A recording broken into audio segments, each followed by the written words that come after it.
Recebendo aqui a psicóloga Adriana Assis para falar de autismo, então, nesse Dia Mundial, né, de Conscientização do Autismo. Doutora Adriana, obrigado aqui pela visita. Boa tarde, tudo bem? Boa tarde, tudo bom? Por que, né, tem mais casos de autismo agora? Parece, pelo menos essa é a percepção que a gente tem que nos últimos, vamos lá, 10, 20, 30 anos aumentou muito isso, doutora. Sim, porque a população está ao acesso à informação.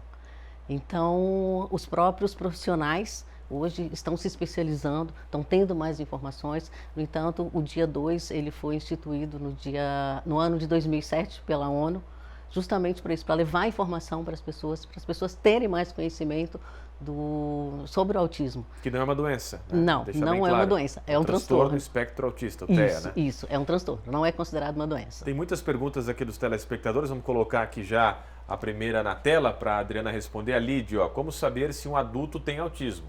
E a doutora atende muitos no consultório adultos, sim, né? Sim, com autismo. atendo adulto, sim. O adulto, ele deve primeiramente procurar o médico, um neurologista, porque aí depois ele vai ser encaminhado para fazer a avaliação, né? Que no caso essa avaliação ela é multiprofissional, tanto para o adulto quanto para a criança, porque são vários profissionais, tanto na área de TO, na área psicológica, tem o profissional da pedagogia, e todos eles fazem um laudo, encaminham para o médico e o médico depois dá o parecer final. O diagnóstico é feito pelo médico, o neurologista. O neurologista, isso, no caso o neurologista e o neuropediatra, né? E que vai dar o que a gente chama de veredito final. Sim, que se é autismo tá? Então, não isso, é, né? Então o adulto, primeiramente, ele deve procurar o médico para depois ser encaminhado para as outras áreas. Profissionais. Isso. Ó, mais uma pergunta aqui, o doutor responde, Giovana Oliveira, meu filho tem 4 anos e autista de suporte 2, tem TDAH, TOD, né? Ele não tem tratamento nenhum ainda, precisa de toda a equipe multidisciplinar, mas o prazo do SUS é ainda mais 2 anos para conseguir. Nesse sentido, o que eu faço com as crises que ele tem de hiperatividade e de raiva? O que a senhora pode falar para a Giovana, esta mãe aqui, doutora? Olha, Giovana, seu filho provavelmente deve, não sei se ele faz um acompanhamento psicológico, que no caso a terapia ajudaria muito nessa área da hiperatividade, da raiva. Por quê? Porque a profissional vai trabalhar as emoções com ele de forma que ele vai entender. Ele tem 4 anos, ele está começando a entender o que é a felicidade, o que é a tristeza, ele está desenvolvendo isso. Então, com o tempo, ele vai conseguir, como é que fala? Ele vai conseguir regular todas essas emoções.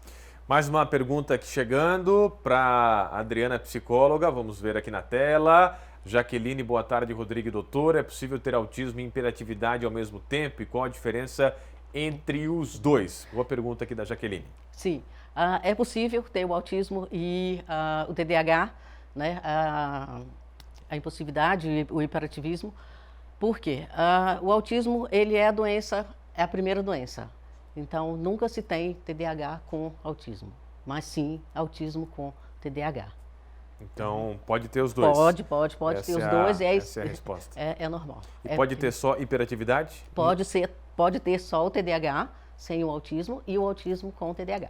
Perfeito. Mais uma aqui, mais um WhatsApp, né? Tem muita questão sobre autismo, até porque a gente falou, né? Realmente está aumentando o número de casos aí. Nani, boa tarde. Sobre autismo, temos 5 na família e tem um bebê de 6 meses. Tem chances dele também ser autista? Diagnóstico precoce consigo, isso vem pela questão de já ter casos na família, doutora? Ou já, não? sim, sim. Tem a parte genética envolvida, então. Isso. Então, seria bom, né, a mãe procurar o médico para poder, quanto mais cedo, é o que a gente chama de diagnóstico precoce, quanto mais cedo ele for diagnosticado, mais cedo será feita a intervenção, terá o início da intervenção e, consequentemente, ele vai se regular mais cedo. Mais uma aqui, ó, pergunta, doutor responde, tem muitas aí mensagens. A Márcia tem uma filha de 42 anos diagnosticada como autista. Meu maior desafio é entender as variações de humor dela. Que dica que a psicóloga pode dar aqui, não só para a Márcia, mas para todos os pais aí. A gente fala, como é que se fala? Pais... atípicos, né? Pais E olha, atípicos. os pais merecem os nossos cumprimentos, porque é um desafio realmente, né, Adriana? E aí? Sim. Olha, essa questão do humor tem variabilidade muito grande. Mesmo a hora que está feliz, já está triste, já está chorando, já está alegre. Isso vai é o que a gente chama de insight, né? Então, acontece, por exemplo, vou dar um exemplo do insight do barulho, muita gente tem sensibilidade do barulho. Então, o que acontece? Aí o barulho desregula, aí ao mesmo tempo ele pode ter crise, a pessoa pode ter crise, ela pode chorar, ela pode sorrir. Então, essa variabilidade do humor, ela é tratada com a terapia, com a psicoterapia com o psicólogo. Sim. E que o SUS cada vez mais tem essa evolução do atendimento, né? Porque como é importante o tratamento multidisciplinar, né? Para autistas aí terem uma melhora de vida, né? Para terem evolução, né? Isso. Eles têm ali algumas coisas que eles têm, parece, de melhor, né?